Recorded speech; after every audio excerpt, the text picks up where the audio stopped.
Yeah, I don't know if you've ever heard that song, I Feel Safe in New York City, but it's my anthem, coming from Podunk, Oakley, Idaho.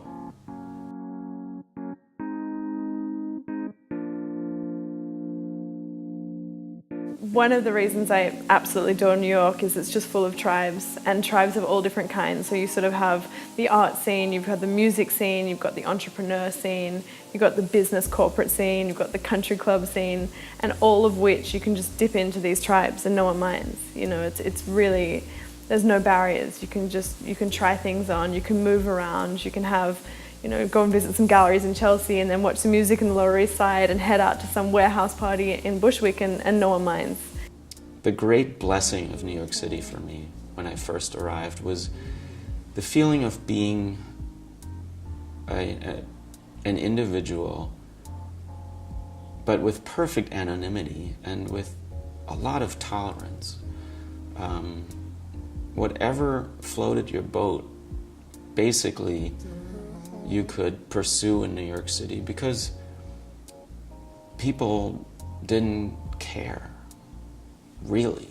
Yeah, so I came to the city for college, went to FIT. I moved here when I was 17. I didn't know a single person, so that was kind of interesting. And like I said, I mean, I've met people on OkCupid, I've met people on the streets, I've met people on, you know, park benches or drunkenly in a bar late at night. It's been an interesting journey. I think my favorite thing about New York is just how quickly you can find something to do. Any day of the week, any hour. You can like pull out your phone or your computer, like call a friend, whatever.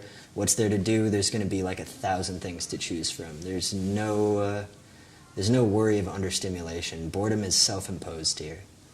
You know, I grew up in Jerusalem, Israel. I grew up with goats in my backyard, and you know, this small town, everything, third world country, whatever. I originally came from Canada, where I grew up in a small town in the northern part of Alberta. I'm from Worcester, Massachusetts, a shitty town, city in central Mass. If you're from the Midwest, or if you've ever been, you know that people get very comfortable, and it's very easy to get comfortable. Basically, you know, it's an uneventful, boring-ass, pretty white trash town, city, you call it, even though it is the second largest town, city in New England. It's just different. Everywhere you go is different, but it's good and good. It's a good thing, you know. Like, I wouldn't change it for any place in the world. I've been in Chicago, I've been in Austin, Florida. Florida sucks. So I'm from Florida originally, and it sucks. It's hot. People are angry because it's hot. There's old people who are angry because it's hot. Everything about there sucks because it's hot. And it was my dream my entire life to come to New York City, even before I came here, before I saw any pictures, just because I knew it was a good vibe and a good energy. I don't know, I love New York, man. I think a lot of my friends back there, which is where I grew up in Minnesota, yeah, they, you know, have families and homes and 9-to-5s, and they're perfectly happy. I know that I wasn't. Yeah, I just needed something a little bit more outgoing. I'm the type of person that doesn't like, you know, the same thing over and over again, so I just decided to pick up and leave. So I've been here for about nine years or so. The first time I saw the big city of New York, I had to move here, and it took me a couple of years before I wanted to line up a job first and all those kinds of things. And I always wanted to live in a place where I had the option and the opportunity to be whatever I wanted to be. And I felt like in Israel, especially in Jerusalem, especially being my mom's daughter, I knew everyone and everything, and everyone and everything knew me. 720 people. Probably 99% of them are my cousins and all Mormon. Yeah, I'm the black sheep.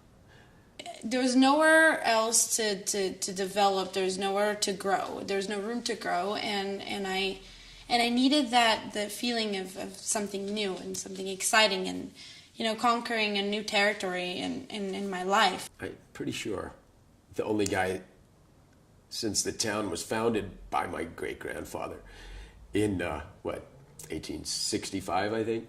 1870, I can't remember what it was. But probably the only guy that ever moved to New York.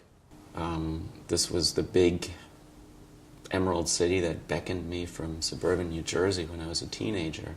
I really feel like New York is the only place where you can really do anything. And it sounds kind of corny and it sounds like such a cliche, but it's true. In New York, there's just so much opportunity.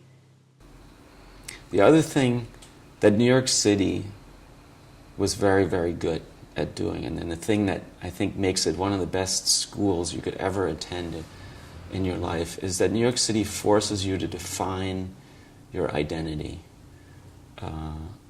It forces you to define what you do and who you are.